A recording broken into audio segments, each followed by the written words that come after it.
Denver 7 On Demand is brought to you by Ferguson and BAC Appliance Center, the best in bath, kitchen, and lighting for your home. I'm Brian Sanders. And I'm Molly Hendrickson with the latest from Denver 7. Several of our state lawmakers say we need to focus more on school safety in light of the deadly STEM school shooting in Highlands Ranch. They hope a new bipartisan committee could help put an end to tragedies like this in the future. Denver 7's Micah Smith shows us what else we could learn about the group today. This group will look at mental health as well as the prevention of threats to students, teachers, administrators, and anyone working in schools across our Colorado. The committee will review state laws and the division of constitutional authority between school districts and state government. There will be a total of 8 lawmakers on the committee, and it will be bipartisan, 4 Republicans and 4 Democrats from both the House and the Senate. The group will meet 3 times in the interim and will have the ability to recommend legislation. The committee will also be able to seek testimony from a wide range of experts to help with their mission. The resolution to create the committee cited 2 recent incidents, the STEM school Highlands Ranch shooting and the threat to hundreds of Denver schools on April 17th involving a woman who brought a shotgun near Columbine High School.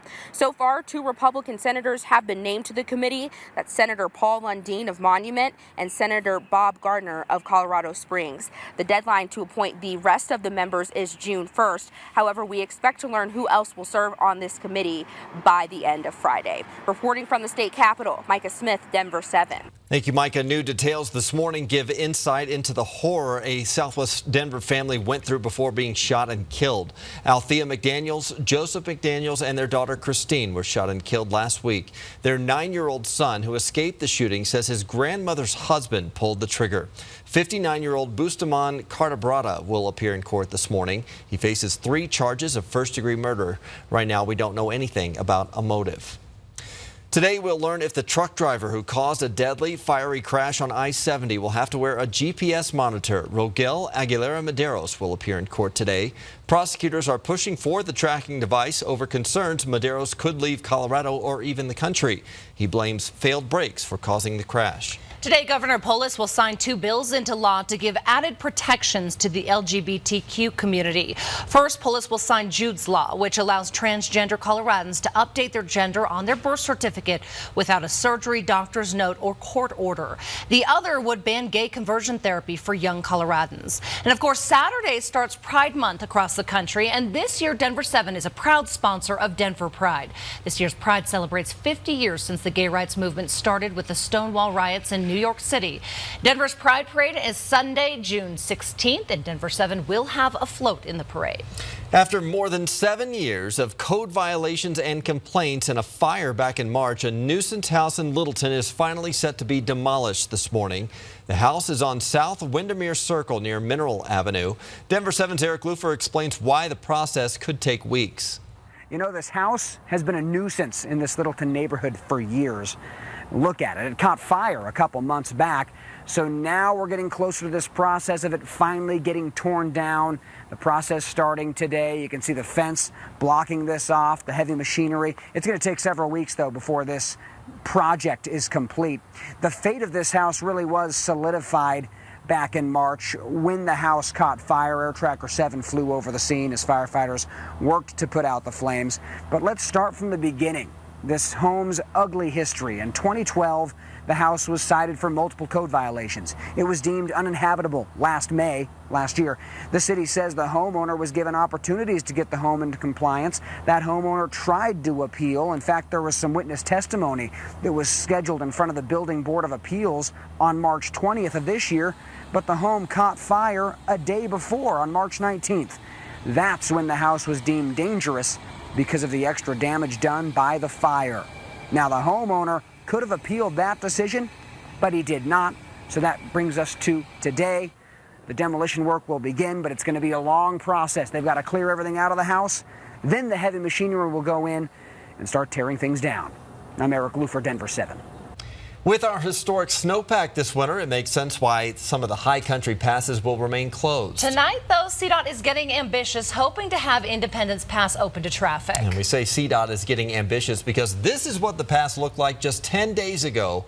The road's still completely snow covered. The Independence Pass Foundation shared this video on their Facebook page.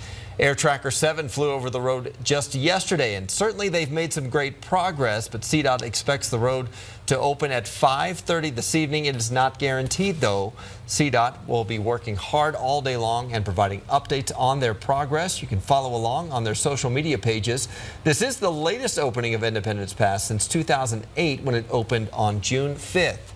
As for Trail Ridge Road in Rocky Mountain National Park, park officials still don't know when that road will open. Earlier this week, the Alpine Visitor Center here was completely covered in snow. Now for a look at your forecast, here's Katie LaSalle.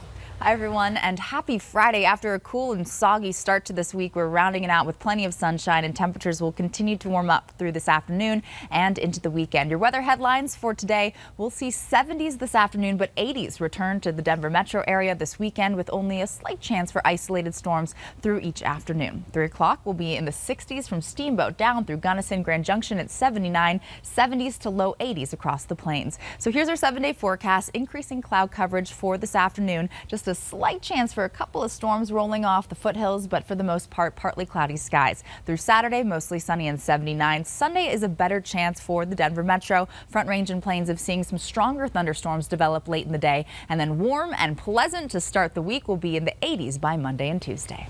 Thank you, Katie. From hail to rain to all that snow that still needs to melt, Colorado is shaping up to have a wet summer. And that means more mosquitoes. Denver 7's Nicole Brady looked into why this could be a really bad summer. We all know mosquitoes are more than just an itchy annoyance.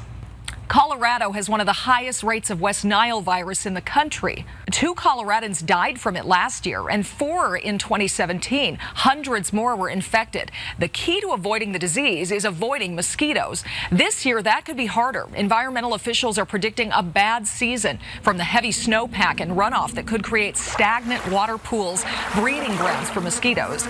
The best advice: stay inside in the early morning and dusk. Wear long sleeves and pants. Get rid of any standing water. And yes, you should wear repellent that contains DEET. And if you're worried about your children and DEET, which I am, just make sure you wash it off at the end of the day and they take a shower at the end of the day, so they're not putting anybody to bed with DEET on their skin. And you really don't need more than 30% DEET. Now, interestingly, most people who contract West Nile virus don't suffer any effects from it at all. But for a small percentage that do, it can be life-altering. And mosquito bites are never fun, right? So protect yourself this summer. Nicole Brady, Denver 7.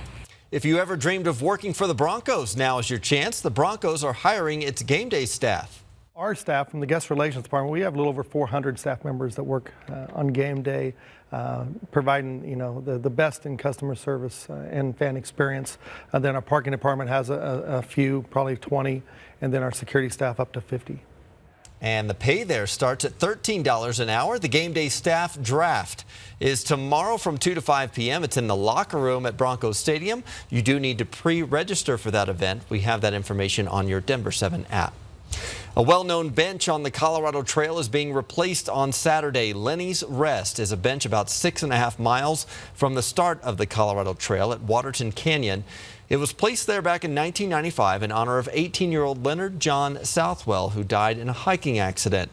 Friends, family, and scouts will be carrying up the wood and replacing that bench tomorrow. The new bench is made out of redwood.